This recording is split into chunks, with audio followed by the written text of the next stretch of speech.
as you'll be aware, that we are a highly competitive academic school, and the English school is not a school for everyone.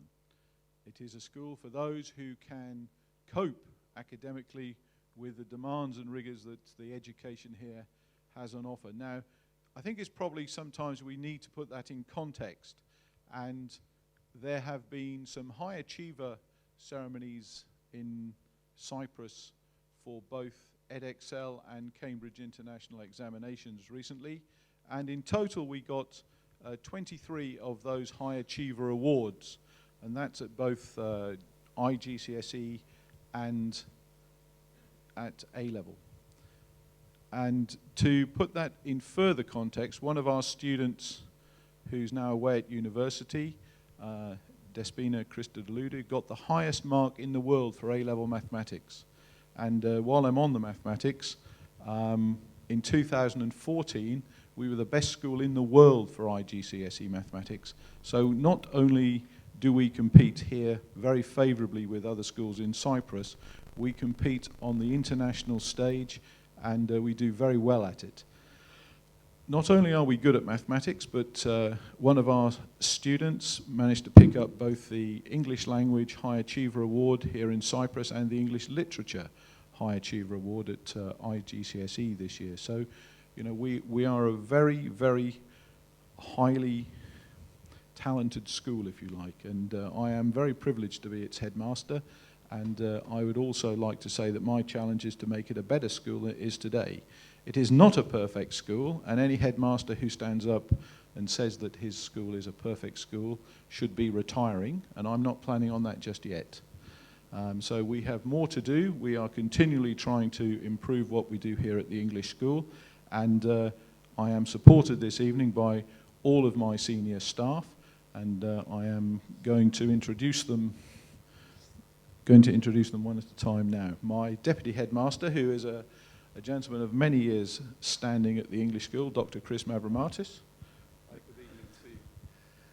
And Chris will be talking to you about the curriculum and some UCAS later. Next to Chris is Mrs. Asvesta, who deals with matters of the student council and student voice, and make sure the children are heard. And they are here at the English school, I can tell you. So thank you, Maria. Next to Maria is Mrs. Antigone Kiliari, who is the head of the lower school pastoral.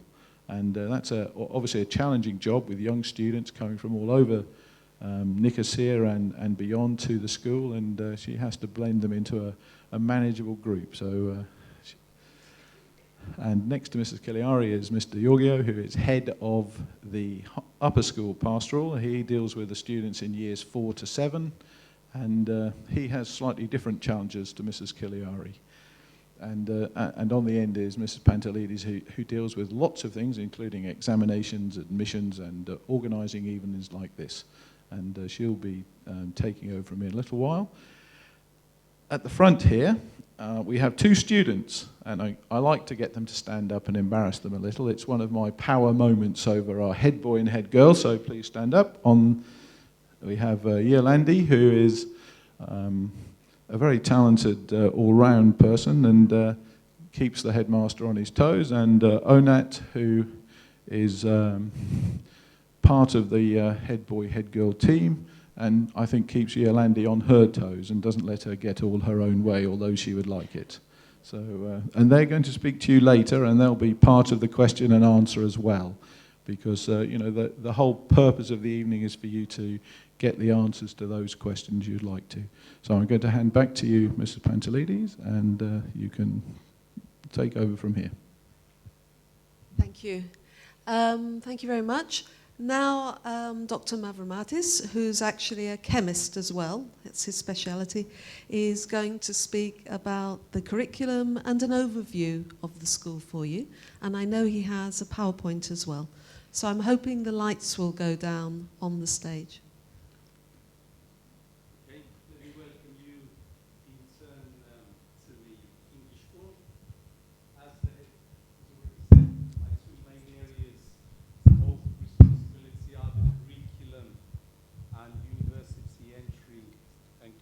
Advice. I have to use that as well. Yep. Okay, that means I need an extra hand, but let's not worry about that. Okay, so obviously all schools have a mission statement, and what they do within their school is guided by their mission statement, and therefore our curriculum, which is what we teach, the range of subjects and why we include them in our curriculum, and the way it's taught, that's the teaching and learning, are directed towards achieving parts of our mission statement. Now, when you go to all these trainings on presentations, they tell you that you shouldn't read directly from your PowerPoints, but since I've only got two hands and they've made me hold this microphone, I'm going to have to read off there because I think the quote is actually very important. So part of our mission statement then is that the English school exists to promote academic excellence through high quality processes of teaching and learning. Now that has to be delivered through what we teach at the school, which is the curriculum, and obviously what's done in the classroom by the teachers and what the children are actually doing in their learning. Now, the outcome of that statement should be the second one, which is that English school students, or the English school student better, is an articulate, autonomous, lifelong learner who's developing the cognitive skills to think critically and creatively. So that's what we're trying to do through the curriculum at the school and the way it's actually delivered. So in constructing a curriculum for a school that is striving for academic excellence, we have three main principles in mind. That the curriculum should be relevant, and what we're saying here, of course, is that the school was established at the beginning of the 20th century. We're now into the 21st century, and no school can survive this long if its curriculum is not relevant to the needs of the children that it's educating. It needs to be broad and balanced so that the students are getting a wide range of experience, both in terms of knowledge and skills. And lastly, it has to allow progression at the various stages of a child's education. Now, obviously, those factors are interrelated, and we'll come back to them a bit later on. Obviously, as prospective parents, you're interested in what's going to be taught at the school in the first 3 years.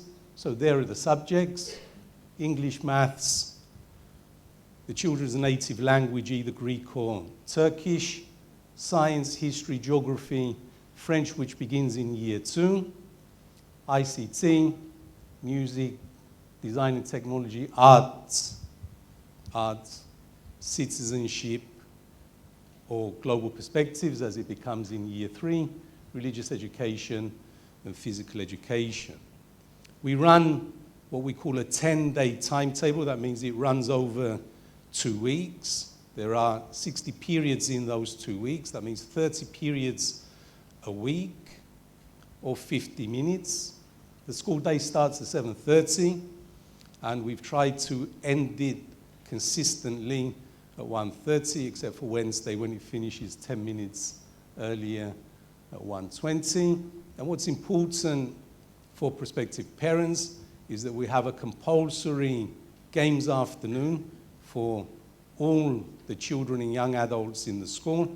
As far as the junior children are concerned, for the boys it's Thursday afternoon, and for the junior girls it's Friday afternoon. Now in the games there are competitive sports which are achieved through house competitions in a wide range of sports, and there are fitness and just general sports for those who don't want to play competitive sports.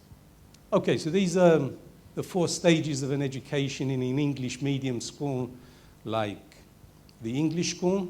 Years 1, 2, 3 are designed as a general education. They're doing 13 or 14 subjects. They get exposed to the traditional academic subjects, but they also get exposed to a wide range of creative subjects like arts and design, music, design and technology, and various other ones. Now, once they finish year 3, they move into year 4 and 5, which are the GCSE years, or most of our GCSEs are international versions, IGCSE. Here, they're taking 9 subjects. 4 of them are compulsory to give them the breadth that we were mentioning before. They have to do maths, English language and English literature, and their native language, either Greek or Turkish, and they're allowed to choose 5 other subjects. Again, they don't have a free choice at this level to make sure that their curriculum is balanced enough so that they have a range of GCSEs which, first of all, helps them to the next stage, but importantly as well, is important to the more competitive universities in the UK. So then they come into year 6 and 7, where they choose their A levels. And if you've been following developments in the UK, as you know, there are some major changes underway from what we called modular A levels to the new linear A levels. In response to that, obviously, the school has made the decision to go to linear A levels, so there are some changes moving forward. Currently, the students can complete 3.5 A levels of their choice, and they also complete the A level in their native language, either Greek or Turkish. So the graduates of the school currently are leaving the school with 4.5 A levels, which makes them competitive in terms of university entry. Now, moving forward, because there are things changing, we've decided as a school to allow the students the choice that they can either carry on and graduate with 4.5 A levels, or they can actually complete 5. And if they choose the 5 A level option, they will be doing 4 of their choice, which gives them more breadth, and they'll be doing their native language, either Turkish or Greek. And the final stage, as far as the school is concerned, is that we help them get into university and give them careers advice. This also applies to the boys, who can either apply on their first year of graduation or a year after graduation. They still come back to the school, and the school supports their entry into university. We have a dedicated university entry and careers advice team, and you'll see a bit later that they do an impressive job. Okay, rather than just talking arbitrarily, I thought I'd show you the last set of results, which are from the June 2015 exams. These are the A-level results. If you're interested in looking at statistics, we have 5 years of statistics for both GCSE and A-level on the website. They're under the examinations section, so you can go on there and see how consistently we've performed over time. Now, those are the A-level results from last year. The overall pass rate, I don't think, although it's very, very high, is not really the crux of the matter. It's actually the quality, and the quality is shown by the numbers which follow. For example, 26% A stars should be compared to the UK average, which is 8%. And when you compare it to even the top schools in the UK, the independent schools, and the top schools in the maintained sector, they're around the same number, around 20%. Our grade A star A's, you can see, is at 68.2%. And one of the valuable measures is the A star to B, which we can see in that year was 87%. Now, you can use these types of results to convert it into a points average, in the way that they produced the league tables in the UK. And this particular set of results ranked us within the top 50 schools in the UK. Now, there's no doubt then that the English school, in terms of its outcomes, is the premier school in Cyprus, and it rivals even the top schools in the UK. Now, here's an interesting slide. This gives information about the top 10 destinations of our students last year, but it also gives us the offers received by the students, but sometimes the destinations are not always indicative of the offers.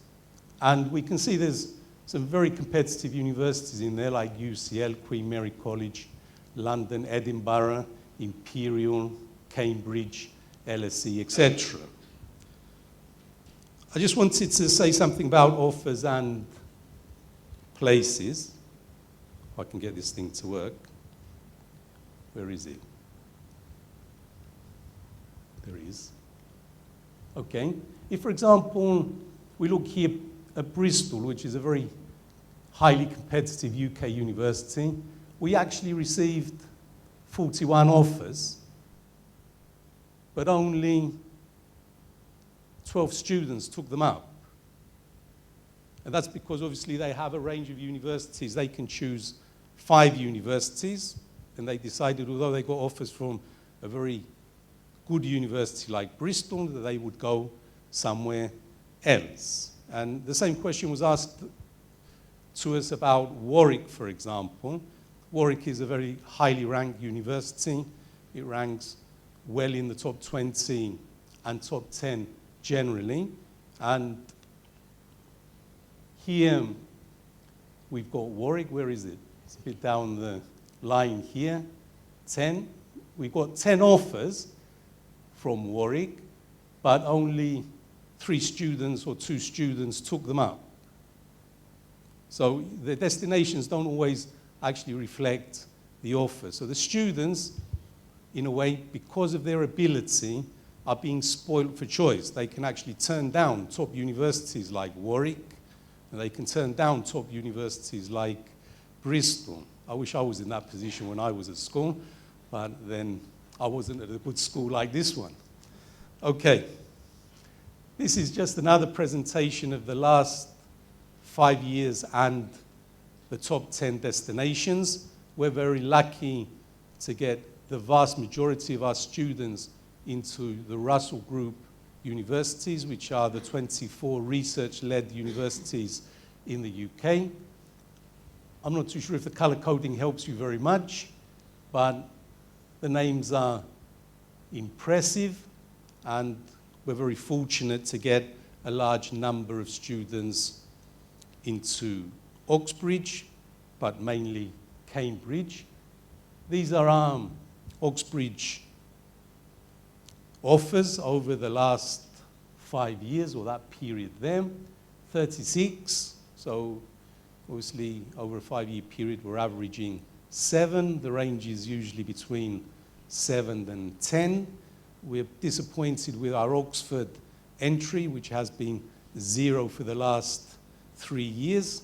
Obviously, you're asking the question, why is that the case? We're a bit surprised ourselves, and obviously, that's part of moving the school forward, is we need to go and find out from the admissions tutors in Oxford and ask them directly. But nonetheless, that's still an impressive number of students getting into Cambridge. And because the Cambridge cycle has already finished, this year we're already holding 12 offers for Cambridge, which is better than our normal range. And for the first time, we're holding 5 offers for medicine from Cambridge. So that's quite an impressive achievement by our students. And that brings us on to this. How many of our students go on to medical schools, either to do medicine directly, or dentistry, or veterinary medicine? There's 52, so that's averaging 10 a year, and hopefully we might be doing better than that this year. This is an interesting set of statistics. This shows the total number of offers made by Cambridge island-wide. So if we look at 2013, the number of applications to Cambridge were 81. Cambridge accepted 15, and 9 of them were at the English school. And then the next year, there were more applications, 98 of them.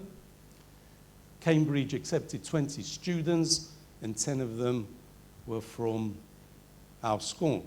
So I think that gives an indication of the achievements of our students and the school. Now, one of the questions that often comes up from parents, okay, you do fantastically well with UK schools. What about other countries? Other countries, the next most popular destination is the US. And we can see there's a whole range of universities, including Ivy Leagues like MIT and Yale and Harvard and Columbia and all sorts of universities that the students apply to. We have the knowledge and skills to help them with US universities. We also collaborate closely with the counselors who were at the Fulbright, and now some of them are housed at the American Embassy as part of Education US, and we're always happy and pleased to collaborate with them. They have fantastic knowledge of what goes on in the US. Now, what about other countries? We have sent students to a range of other countries. There's still only a sprinkling of them. We don't have very specialized knowledge for every country on that slide, but one of the improvements we've made in recent years is to have what we call an international educational fair here at the school, where we get experts from most of those countries to come here and explain to students how they can actually apply if this is what they require. And interestingly enough, here at the end, some of our Turkish-speaking students have actually chosen to go to Turkey to complete their education. Okay, some of our future plans. Some of you may be aware we had a full inspection of the school, which involved 12 inspectors being in the school for a whole week. And obviously there is an inspection report to be published very shortly. The inspection report, by the way, is a public document, and it will be on the website for you and anybody else to read it through. Now, in any inspection, of course, there are things we do exceptionally well, and of course, there are things we need to improve. And there are suggestions in that inspection report about the curriculum, so we need to have another look at it and implement some of the recommendations so that we can move the school towards being an excellent school. We need to look at our teaching methods, which the inspectors found to be too traditional, and we need to move them to being more pupil-centered, and obviously we will take the required action to do that. And as we said, we're always looking for ways to support our students and improve their chances of getting into the top universities. One of those things, as I said recently, we introduced an international educational fair here at the school. We're always trying to update our resources to help them with extra entrance requirements into universities. We arrange practice interviews for them. We have a catalogue of places where they can gain work experience, and all those things are obviously changing over time. So I think just in summary, some of the things I've said this evening, the curriculum is designed to be broad and balanced and to help the school, help the students progress between the various stages which invariably they go through at a school like ours. And the public examination results, as we've seen from 1 year of results, and you can see that the full set on the website are outstanding and rank the school as the premier school in Cyprus. Because we're a very large school, we're a school of 1,150 plus, we have a broad range of options. That means that the children and the young adults in the school have a wide range of options to choose from and combinations that they can choose. As we've seen, our students gain entry into the top universities, not just in the UK, but in the US. And interestingly enough, recently Italy created 6 medical schools being taught in English, and there's a special exam to get into those called the IMAT, the International Medical Aptitude Test. And in this year's IMAT, the #1 student was a student of the English school, and obviously went to Italy to do medicine. Okay, so we think that the English school provides a world-class education, and if you eventually choose this school to be the school of choice for the education of your children, we're sure that you're not going to be disappointed. And finally, let me thank you for your attention. Like all educational processes, it's a number of stakeholders involved in producing the best results. And in a school like ours, the school-parent relationship is very important in getting the best out of each student so they can achieve their full potential. So if you do choose the school as the school of choice, then obviously we will be here to work together to make sure that we get the best outcomes for your children. Thank you for your attention.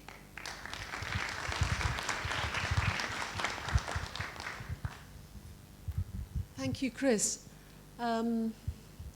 Now we're going to show you a brief film we've made within the school with some of our alumni, some of our graduates. Some, as you realize when you'll see, are more recent graduates than others.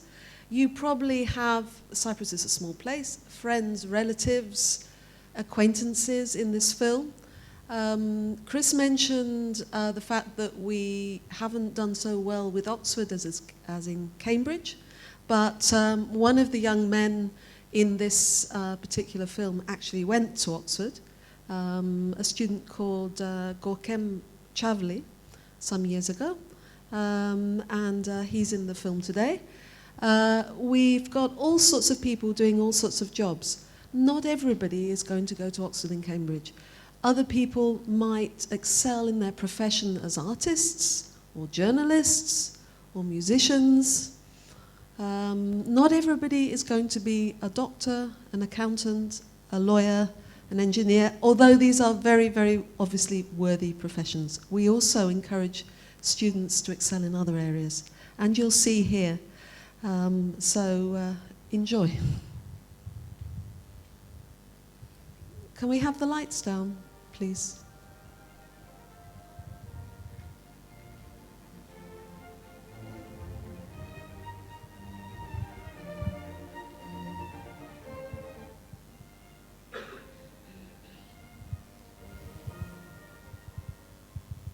Hi, my name is Adira Nicolau.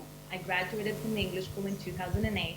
I then went on to do a BA in English Literature at Cambridge University at Trinity College, and completed my graduate diploma in law at the BPP College of Law in London in 2011. Since then, I've been doing a PhD in comparative literature and film at Harvard University. I really appreciated my English school education for a bunch of reasons, but the two most important ones were the extracurricular activities on offer at the school, and also the fact that the school is a bicommunal school, one of the few on the island. When it came to extracurricular activities, the environment and the opportunities offered by the music department, the English and Greek drama clubs, but also the debating society were very formative to my experience, not only as a public speaker, but also in showing me how the arts are extremely important in a person's lives, but also in education. As for the bicommunal aspect of the school, that was integral in forming not only my personality as an individual, but also my political perspective, something that I think is extremely important in Cyprus. My name is Alex. I graduated from the English school in 2009. Came to UK to study electrical electronic engineering at the University of Nottingham. Following my graduation, I'm now working in a software engineering company based in Loughborough University. Going back regarding the English school, as a prefect also, I remember the warm and nice environment of a rich multicultural environment that the English school embraces, trying to teach students respect to each other. In addition to the great education that provided me the tools to come and study here in UK and achieve my degree and what I wanted to do, I believe that the English providing the extracurricular activities and all these social events and the very rich program that it has after school has helped develop me as a person.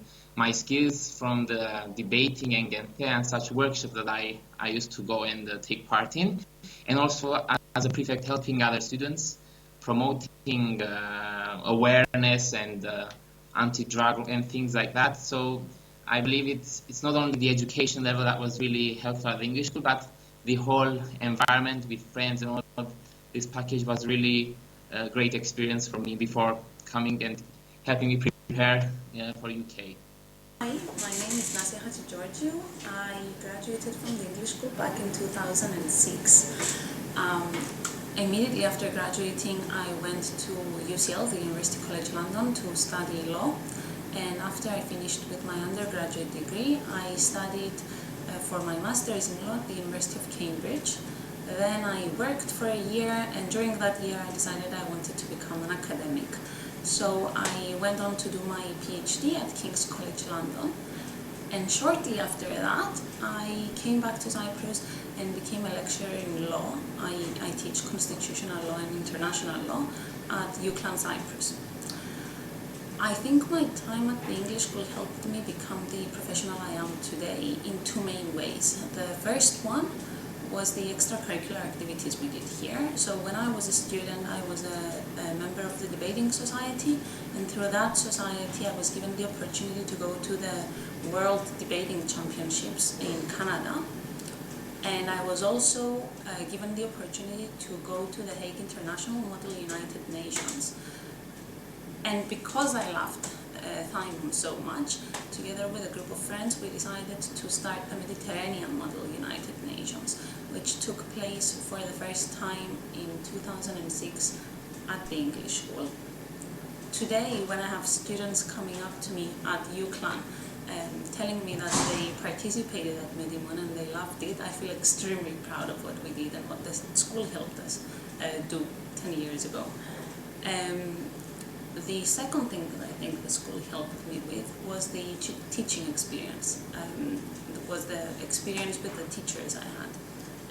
The teachers were amazing, and I think the attention they paid to each and every student helped me get the marks I needed to get to go to the universities I finally attended. I'm a ceramic artist, and I make these pots. I call myself a ceramic artist because I feel the pots have a sculptural quality, and they're not really for using to put your salads in and things like that. What else can I say about my work? It's inspired by my life in Africa. I spent many years living in Kenya and also in the Middle East. And also from my Mediterranean background. The English school left a lasting impression on me. The happiest of memories in spite of being there during the most difficult times in Cyprus's history. Lifelong friends. Solid. Leave the school and do anything you wanted. In fact, I had no intention of doing art. When I left school, I did other things first before I became an artist. And I think it's a school that gives you roots so that you can fly. is Nicoletta. I graduated from the English school in 2008. I studied law at the University of Cambridge, and then I proceeded to do a master's at the University of Durham, which I really enjoyed. I'm now back in Cyprus. I trained as a lawyer. I'm still working as a lawyer in the field of intellectual property. I think that the English school really helped me, both academically and on a personal level, to prepare for university. It got me into great universities by giving me firm academic foundations. It allowed me to develop on a personal level by providing me with a variety of extracurricular activities to participate in, like choir. And it also gave me good skills for my career development by allowing me to participate in international events like MUN, like debate club, all of which are of course vital when practicing as a lawyer. I was really pleased to see the way the school has developed, and I can only hope that it continues to provide both academic and extracurricular opportunities for generations to come. My name is Dimitris. I graduated the English school in 1993 and then went on to study finance and economics at Yale University. Following that, I did a master's in finance and economics at the LSE. I currently work for the Bank of Cyprus Group and hold a CFA charter. My academic experience at the English school has been a key contributor to my ability to enter and succeed at elite universities in the US and the UK. Friendships created during my time at the school, especially through my participation in the hockey team, have grown and developed through the years into family friendships. During our gatherings now, we very often reminisce of our good times at the English school and look forward to our children entering the school at some time in the future. Hello, my name is Panos Ikonomou. I am a general surgeon and I work in St. Anastasios Clinic, which is a specialized surgical clinic in the center of Nicosia. I'm also a clinical associate professor at the medical school of the University of Nicosia, where I teach surgery and I'm also in charge of the Department of Surgery. I also teach anatomy. I've got fond memories of the English school. My school taught me how to learn. My school also helped me achieve the high grades that were necessary for me to get admission to the medical school of my choice in the United Kingdom, where I studied medicine and trained as a general surgeon. The school also taught me how to continue to learn throughout my career by doing self-directed learning, which is crucial for all professionals nowadays. My school also provided me with lifelong friendships with special people from all ethnic backgrounds. My name is Christos Kazantzis. I finished the English school in 2001. Since then, I became a member of the ACCA and the ACA, Chartered Accountants, and I did a master's in England on risk management. Since then, I've been working with PricewaterhouseCoopers in England and in Cyprus, and currently I'm teaching professional studies, ACA, ACCA for students, and I specialize in management and audit. One of my best experiences at the English school was completing the Duke of Edinburgh Award, which gave me the opportunity to become more independent through the hikes, through community service, being able to help people. And now I've got the opportunity of coming back to the English school and helping the current students do the same thing, helping out with the Duke of Edinburgh Award. My name is Görkem. I graduated from the English school in 2008. After graduating, I went to study physics at Oxford University. And afterwards, I did a PGC, a teaching qualification at King's College London. At the moment, I'm working as a private tutor in London. I teach maths and physics to mainly A-level students. And also I'm running the physics and maths tutor website, where I help A-level students with their studies. Studying at the English school helped me a lot, both academically and in terms of extracurricular activities. Academically, I had solid A-levels because I was studying at the English school. But in addition to getting good results from the exams, we were taught how to think in a broader way, and we were seeing a lot of applications of what we were learning. So That was a really good experience for me. In terms of extracurricular activities, there is a lot of options a student can get in the English school. I had the chance to go to South Korea as part of a team representing Cyprus in the International Young Physicists Tournament. It was a great experience. It helped me see other people, other physicists from all over the world, and in addition to that personal experience, it was also really helpful for getting into my course at Oxford. An active member of the Under the Same Sky Society, where we run workshops and discussions about various topics, and in particular the Cyprus problem. Overall, I can say that the English school provided me a really broad experience of school life, both academically and in terms of non-academic activities. Hello, I am Androula Bitas. I studied economics at UCL, University College London. I am a partner at PricewaterhouseCoopers, and actually our office is now very close to the school. My work involves a very large degree of judgment, professional judgment, and I feel that this has developed over the years through experience and through education, and my education started at the English school in Nicosia. I loved being a student at the English school. Actually, I think they were perhaps the happiest days of my student life. I had the opportunity to have a very high quality education, I would say excellent education, and then I also had the opportunity to make the best friends that I had over a lifetime. I also want to mention that happily my sons, all three of them went to the school, and they came out with the same conclusions. They made the best friends, and they had the top education. My name is Adele. I am an English school graduate. I left the school in 2006, and today, 10 years down the line, I am a television news journalist in London, and I work for an international news agency. So the education I received at the English school, I think, was a very well-rounded education. It covered a broad range of skills, a broad range of subjects. We were always encouraged to explore our talents and our abilities, no matter how different they were. The subjects I chose at A-level stage were not the most popular ones. I chose English literature, history, and design and technology. But I am very grateful that I had the option to do those subjects, because I feel like they have helped me learn how to think critically and to question things, which really helps now that I'm a journalist.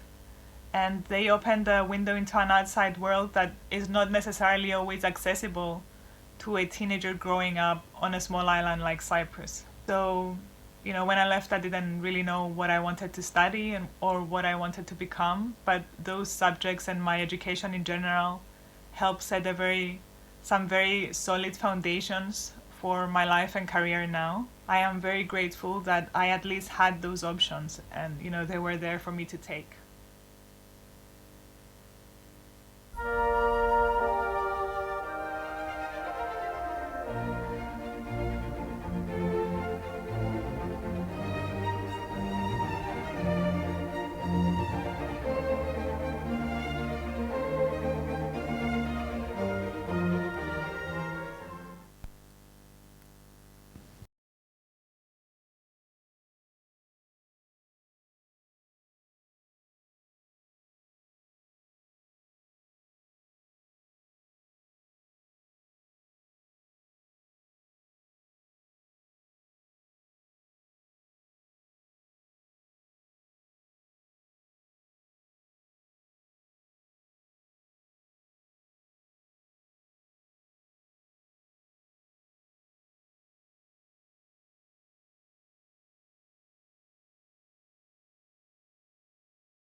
I think this is the last thing this is the last thing to be done for today, hopefully.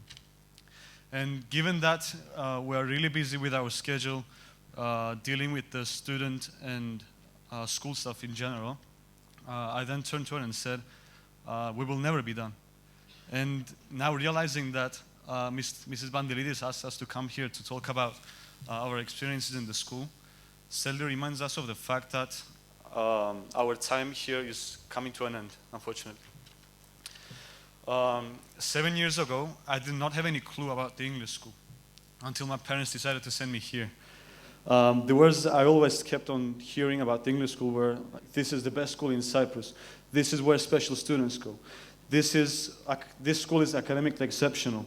This school is, you know, at that young age, I didn't have any chance but attend the English school, actually take the entrance examination.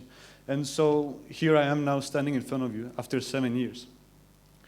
No one can deny the fact that the English school is the best school in Cyprus. And it has a high prestige, an outstanding prestige internationally. As Dr. Mavromatis said, this year our students, year 7s, got 12 offers from the University of Cambridge, which is double the number of offers compared to the last year.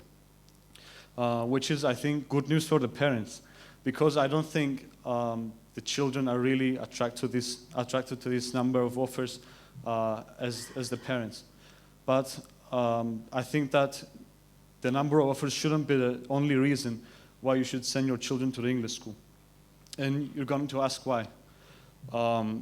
Over the course of 7 years, the English school has given us one thing that is as important, if not more important than academics. English school is the place where character builds up. It is the place where weakness leaves, pride comes in, confidence grows, which will lead to a successful life. Growing up in here is no simple process. It has its own sweet and sours, happiness and sadness, joys and stress.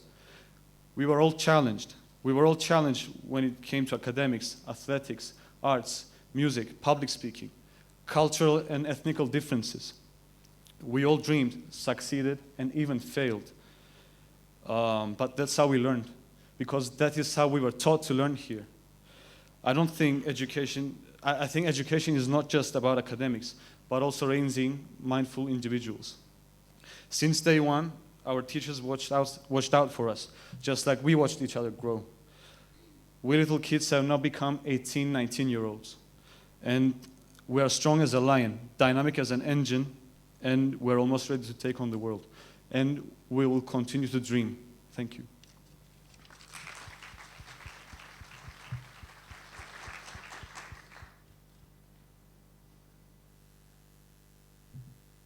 Hello, everyone. I'd like to talk to you about the school motto, non sibi sed scholae, something you haven't heard about yet today, and you're just about to hear how the school motto, which means not for me, but for my school, it's a translation from Latin to English, how this motto has created children from 12 years old when they enter the school to the mindful individuals you've seen in the video a couple of minutes ago, and to all the success stories that you hear from English school graduates. So, ladies and gentlemen, the first time I heard this motto was when I was a first former. I didn't know anything about it. My first thought was, what language is this? Well, fortunately, I learned. I heard it from my PE teacher as soon as I finished my first cross-country run. Cross-country is an English school tradition. She said, this sign that you're carrying on your chest, the English school symbol, it means that you're not doing things just for yourself. You're doing them from your school, for your school. As soon as I heard this, I didn't really understood what it meant until years passed. I participated in several programs. You heard about Comenius, you heard about debating, public speaking, MUN, sports. And the more I gave to the school, the more I served the school, the more the school served me. The more I did things for the school, the more I got back from it. It's all about service, and this is the meaning of not for me, but for my school. Ladies and gentlemen, what the English school does is that It doesn't just take talented students and helps them protect their talent. It teaches vital things for success: determination, discipline, and most importantly, service. Not for me, but for my school. It's a philosophy of life. The phrase itself means that we learn how to serve ourselves, our families, our communities, our school, and the world. And it's this philosophy of life that it has taught me and every single student that is in this school. And that's why students continue to succeed when they get out of the school, because they learn how to serve. And this is the value of the English school to me. Thank you.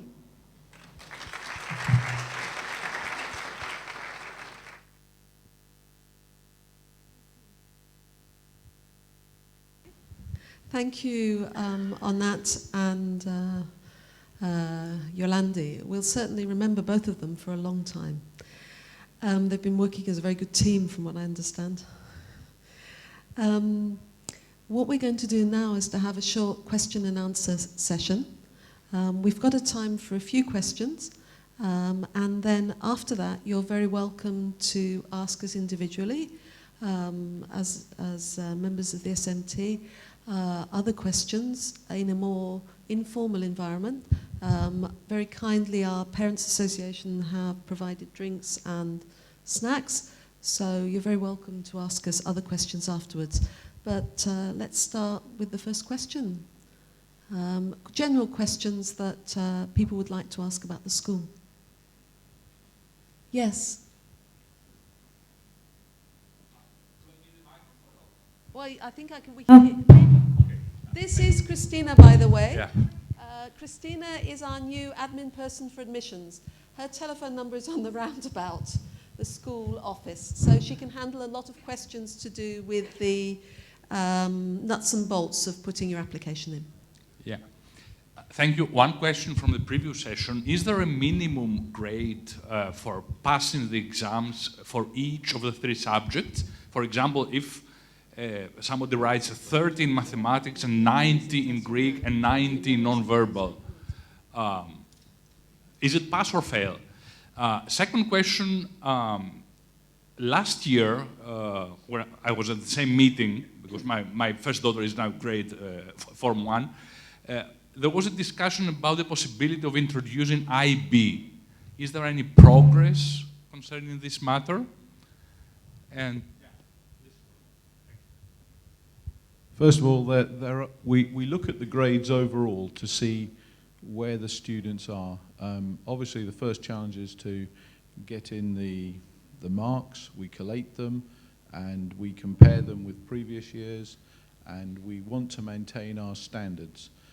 There's no pressure on me as headmaster to take up to the 150 places we have available. We just want to make sure that the school protects its reputation in terms of academic excellence, and so we do look at the marks across the board as fairly and realistically as possible.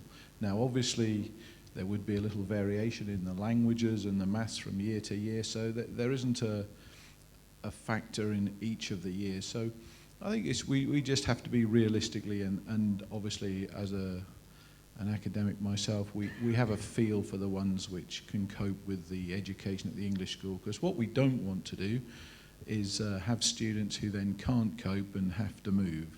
Ideally, those who come into the English school in year 1 will stay like Onat and Yolandi right through to year 7 and succeed here, and we just want a successful environment around us. The IB, that's obviously always something we need to look at, and we haven't yet made a decision on the way forward. We're currently, as Dr. Mavromatis said, waiting for our inspection reports, and we want to extend our students as well as we can. But I think at the moment we do particularly well at A level, and there are undoubtedly some students that might benefit, especially those who are very keen on languages, from the IB, but that's certainly a strategic decision for the future, and we would need obviously the backing of our board to take that move. We also have to look at the costs of those things, because I know from previous experience when I was head of an IB World School that running the IB is a little bit more expensive than than running A-levels. And of course, you know, if I say to the parents, would you like us to raise the fees by a couple of €1,000, I might have to put my crash helmet on. Okay. Thank you. Any other questions? Yes. You have spoken about making improvements regarding the teaching methods and the curriculum. Could you elaborate a little bit further on that? Thank you. Start with the curriculum. Okay, let's start with the curriculum. The inspectors were quite happy with the curriculum in terms of its outcomes and its breadth and its balance. Their view was that we needed to look at stretching and challenging the more able children in the school. They suggested certain things which obviously we need to look at. And we also need to provide for that minority of children in the school that struggle with the demands of the current curriculum. So as far as the inspectors are concerned, that's what really we need to look at in terms of our curriculum. It's mainly, if you like, to look at special needs, not in the negative way, but the special needs of exceptionally talented children in the school and the needs of those children that are struggling with what's going on in the school. Now, obviously, there are support mechanisms in the school for both ends of that spectrum, but we need to demonstrate that they're here and they're functioning. As far as the rest of the curriculum is concerned, we're happy with what we're doing. The only downside to our curriculum is the choices of the students in the sense that the students themselves tend to choose specific subjects, mainly math, science, economics, and that range of type of subjects.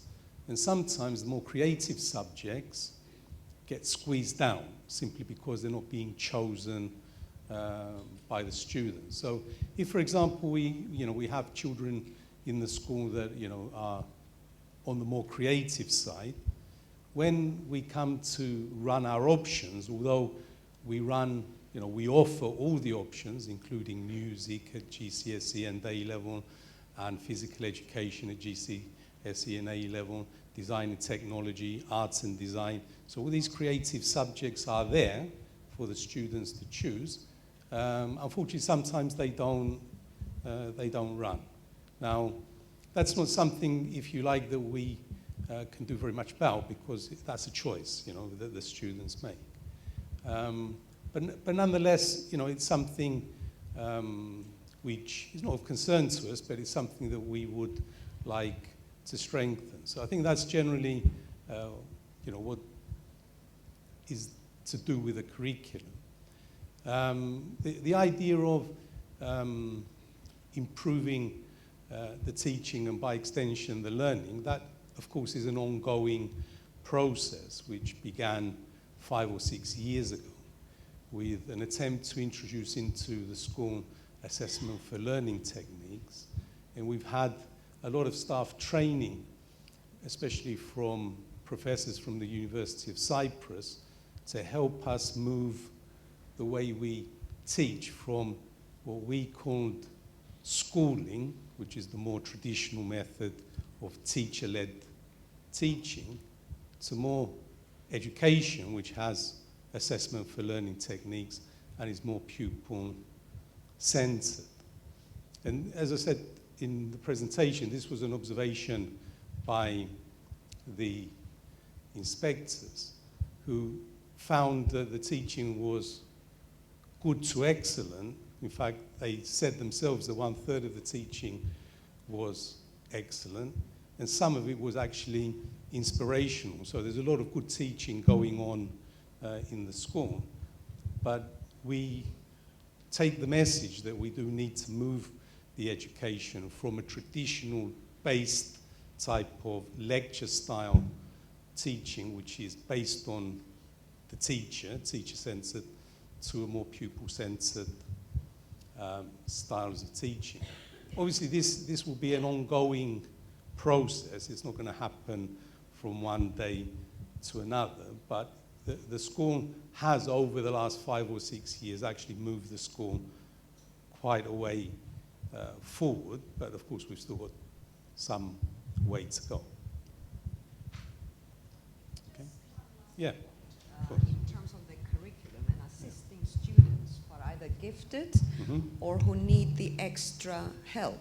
Yeah. From what I understand, in the classes at the present moment at the English school, they're all mixed, so you don't categorize the students. How do you intend to go about it? Would you be separating teams within a classroom? Okay. Obviously, if we want to go the traditional way, which was one of the suggestions of the inspectors in the verbal feedback, is actually to set the students or stream the students, especially in the major subjects like maths, English, and maybe some of the sciences.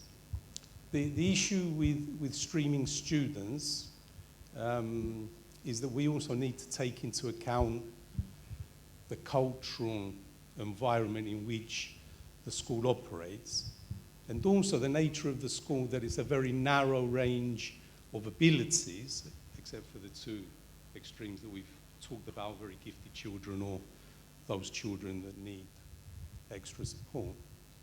And I think indicative in, obviously as we go forward to see, how we're going to accommodate that, is that when we felt that we needed to challenge the more talented mathematicians in the school, we decided to introduce what we call accelerated maths, or 1.5, which is 9 units of maths in the same time as 6 units are delivered. So those who are talented in maths would be challenged. Now, to make sure that those people that did the 1.5 maths, the more challenging type of maths, we put a barrier into place, and we put the barrier at 90% in the GCSE.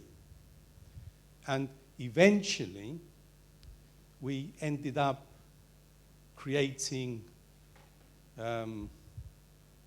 what's the word I'm looking for? An industry of private lessons. That means the students would start doing private lessons in maths from year 4 to reach the 90% boundary. And then they would do private lessons to keep up with the pace of the 1.5 maths, which wasn't the intention of introducing 1.5 maths. The intention of 1.5 maths was to actually challenge these talented mathematicians in the school. So eventually we took the barrier away, because actually keeping the barrier in place, which was a bit like setting, was actually taking up so much of the school's time and creating all these private lessons that we eventually said, okay, we will advise you, but we're not going to keep the barrier where it is. So I think setting and streaming in a school of our type, operating in the environment we operate in, needs a great deal of thought and care. And obviously that discussion hasn't begun. And even when it begins, it will take some time for us to come to a conclusion. Now, what we've said we need to do, and this is easier to do, despite the fact that we have a qualified counselor in the school to whom students can be referred for specialized issues, is to create a post of a coordinator for special educational needs. Obviously, these exist in the UK and have existed in the UK for some time. And obviously, that will help us support either very talented children or those children struggling with their work in the school. Of course, as I said before, there are other mechanisms, but that needs very serious consideration. Okay. I'm just aware of time. Okay. It's nice to have some discussion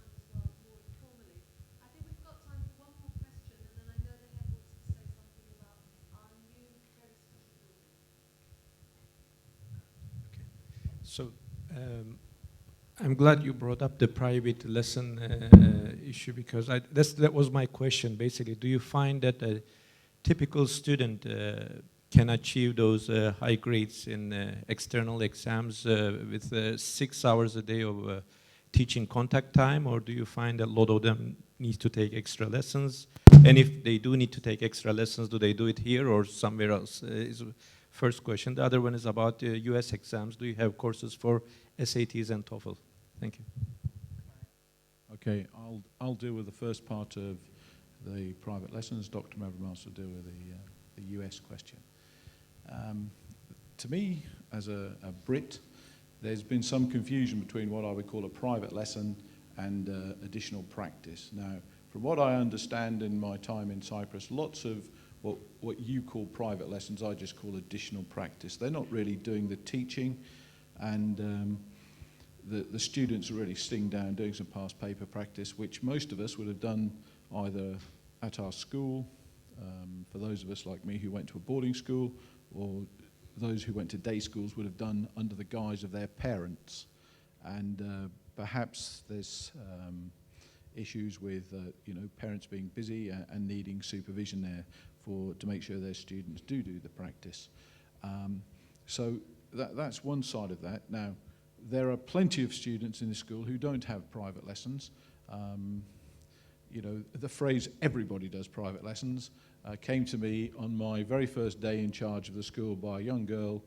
She was in year 6. She was just starting year 6, and she told me that everyone did. And I asked her what grade she'd got at IGCSE. She said, "I got 5 A stars and 4 A's." And I said, "And how much private tuition did you have?" And she said, "I didn't have any." So that rather dispelled the theory that everyone has private tuition. Now, we do accept that there is private tuition goes on, but you should also accept that some of it's good and some of it's not very good. Private tutors do give, some of the unscrupulous ones give particularly bad advice, and as a body you would have no idea of how much time our senior staff spend mopping up after bad advice. Let me give you I was dismayed recently when I was doing a UCAS interview for a young boy who's just finishing his army. And he got a B grade at A-level maths and a B grade at A-level further maths. And I was looking at his module scores, and every module that he had scored bar 1 here, he had got the equivalent of an A-star grade in for his single maths. And I said to him, "Why did you get 19 out of 100 for your decision maths?" And he said, "My tutor, not a member of staff here, advised me that decision maths module 1 was very easy and could be taught in 2 months." Now, this young man had got A-star grades in C3 and C4, the 2 modules which you need to get an A-star in, over 90% to get an A-star at A-level maths. But he got 19 out of 100 in this module. And I said, "Well, who advised you?" And this tutor advised him. And I just couldn't believe that there were such unscrupulous people purporting to be educational experts. So I think you've got some rogue traders in Nicosia, and I think you need to look out for them. So the private lessons matter will not die away, I'm sure, in my tenure as headmaster here. But there are some good tutors out there who really do make a difference. Perhaps 10%, maybe 20% of our students need them, but they don't need further teaching and further advice. The same also goes for university advice. Myself, Dr. Mavromatis, Mrs. Shotis, we spend lots of time trying to undo myths and other issues with regard to people purporting to be advisors for university entry, and I'm again frightened. One student last year refused to change his personal statement, although it was full of English grammatical errors because they'd paid to have it done. Now, that's dreadful. I argued with this boy, but he would not change his mind.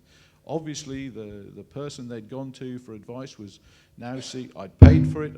They see me as a guru of advice, and I just, I'm a mathematician myself, but if I can spot English grammatical errors, and it was full of them, then obviously the person giving the advice was not of the right standard. So I think, like any area of life, if you are seeking to use people beyond our school in any capacity, then please make sure they are of the right standard.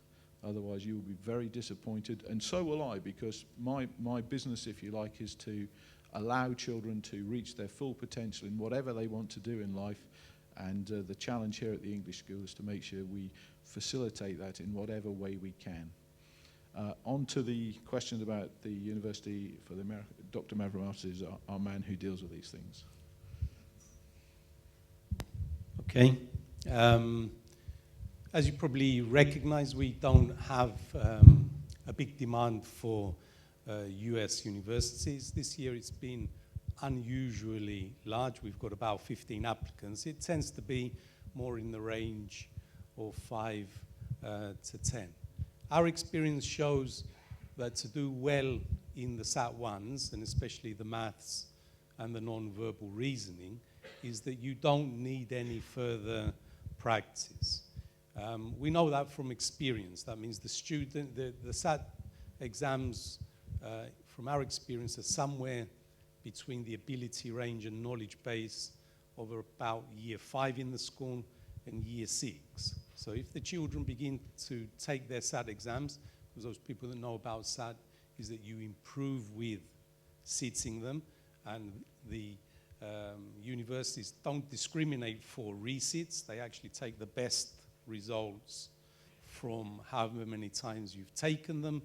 Then our advice to the students is that they don't need any extra preparation. Now, if they feel that they would benefit from a very short course, maybe a 10-week, 12-week course, with guidance, then our friends at Education US have qualified tutors, and we will put you in touch with them anyway, because they give very useful advice, having experienced the fact of limited budgets for scholarships.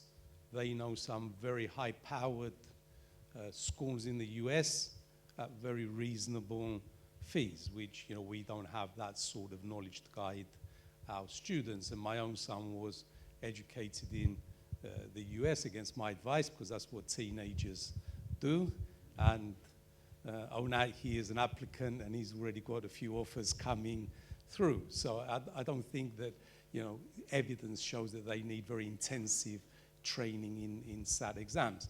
If they're applying to university that need SAT 2 exams, then they need to do a little bit of preparation there, which they can do themselves, because there are parts of the SAT 2 syllabuses that obviously we don't cover at the school. So they just need to fill in a few gaps, and then they're fine. So I think we have the knowledge, and with the collaboration with our colleagues at Education US, everything should go well. The only problem with the US is that they do have what they call a common application. It doesn't cover a very big range of universities, so there has to be good communication to make sure we don't miss any deadlines, or the documents they won't get there on time, and that sort of thing. But that's a technical aspect. It's not really to do with whether they get in. And obviously our students are very successful in the United States. The biggest problem with the United States, as you probably realize, is actually the cost.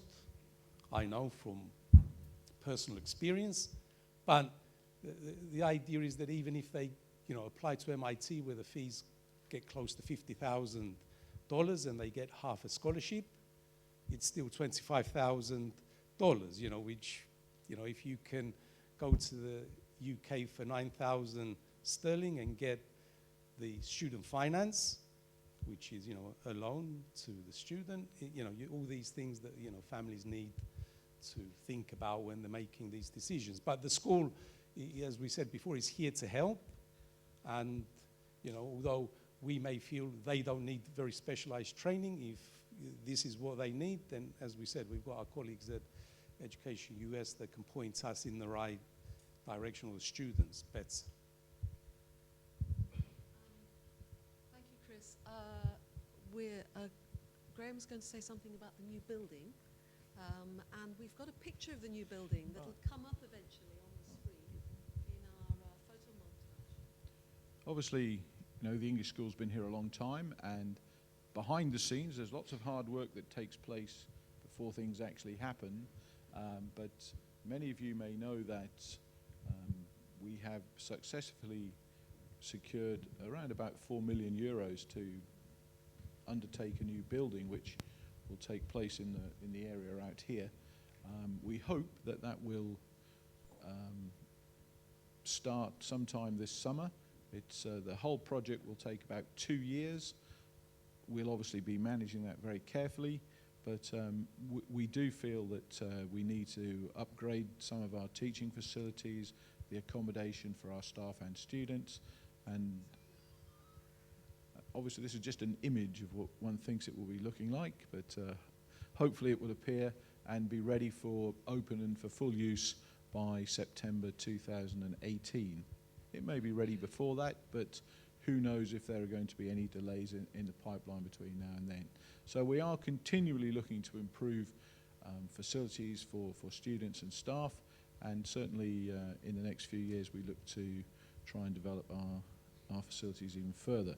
But back to one of the areas Dr. Mavromatis was dealing with, you'll find that the teaching, and I went to see 2 teachers today teach, not just because I was talking with you this evening, but as part of my ongoing schedule, and I can tell you that one of those lessons was absolutely outstanding, and the other one, taught by a younger teacher, was of good standard, and with the follow-up conversation, I'm absolutely confident in the next couple of years this young lady will be an outstanding teacher too. So we're continually trying to improve our teaching standards, our educational standards here with what we do, and obviously along with the Board of Management we're trying to improve our facilities for delivering that learning to maintain and develop indeed our premier status in Cyprus, and indeed compete with those schools in the rest of the world. But thank you for coming along this evening. Do feel free to ask any of the management team questions that you may have individually. We are just here to try and answer them for you. So thank you very much.